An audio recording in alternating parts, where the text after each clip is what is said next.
Now let's look at one more example of two sample t-test with underlying samples assumed to have equal standard deviation.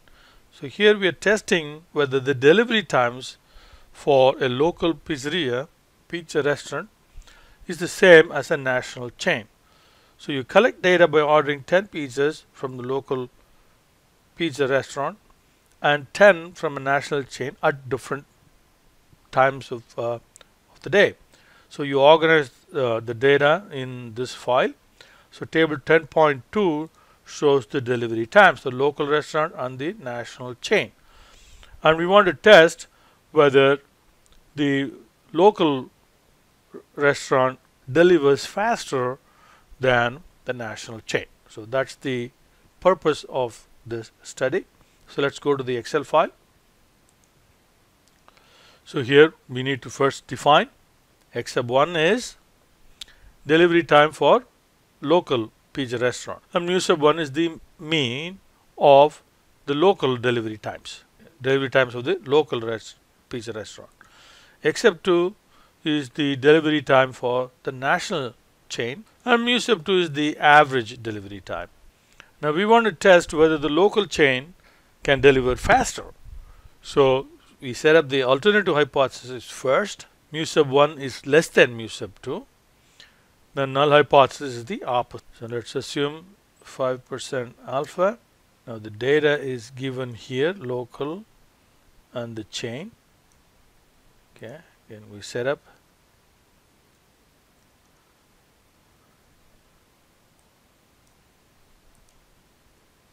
Count for local, okay, average for local,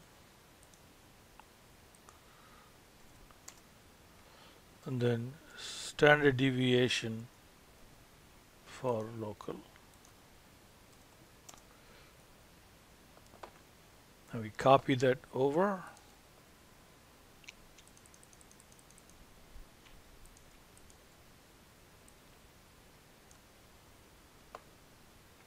Okay. Now the assumptions required, again, since the sample sizes are small, we have to assume that the underlying population is normal and the samples are independent random samples and the underlying population standard deviations are equal. Okay. And now we compute pooled variance estimate.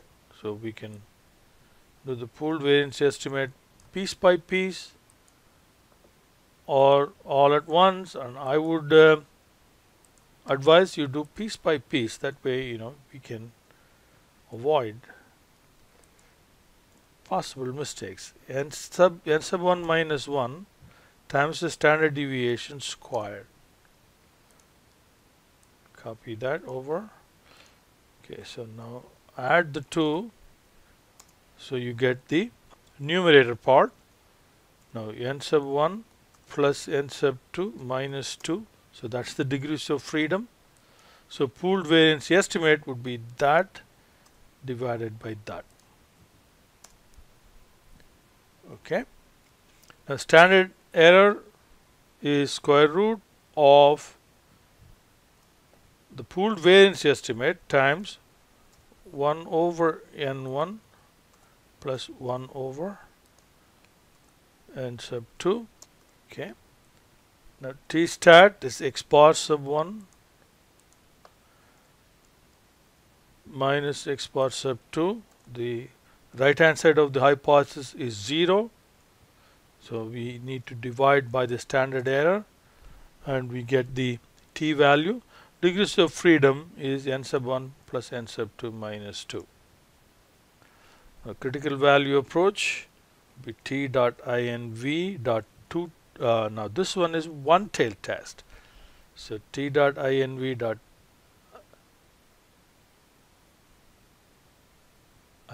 t dot inv 5% comma degrees of freedom will give us the t value. Okay, so the conclusion is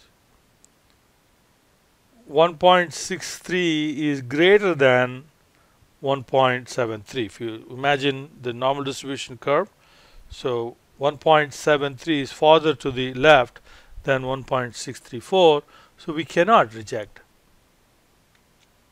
Okay, we cannot reject. The p-value approach. So here this is a one-tailed test on the left side. So we need t dot dist and t dot dist on the left side. So we have to use the t dot dist function.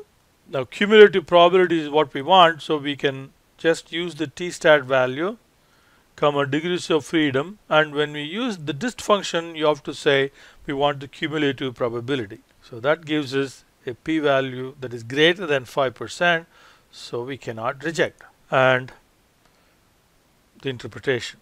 So there is insufficient evidence to conclude that the average delivery time for the local pizzeria is less than that of the national chain. If we concluded that it was less, then the probability that we are wrong, we are making type 1 error mistake, is 5.98. Now let's develop a confidence interval for the difference in the two population means. We are continuing with the same problem like before, which is the delivery time for local pizza restaurant and the delivery time for national chain.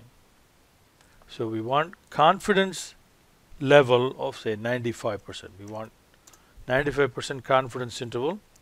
Now degrees of freedom, we already found degrees of freedom here, so which is 18. Now x bar sub 1 minus x bar sub 2, here is x bar sub 1 minus x bar sub 2. Okay, so now we need the t table value for confidence interval. So we get t dot inv dot 2t, and the probability is 1 minus the confidence level. We want the alpha value, so that's 1 minus the confidence level and then the degrees of freedom. Okay, now the standard error of estimate, okay, same as before, we've already computed that here. So we take that. Okay, margin of error is t table value times standard error of estimate, then the point estimate minus margin of error is the lower limit, and point estimate plus the margin of error is the upper limit. And since the interval contains 0 in it, that's another way of looking at the hypothesis test here. And because of that, since 0 is part of our 95% confidence interval, we cannot say that the means are different. So now interpretation is that we are 95% confident that the difference in the population means will fall within that range.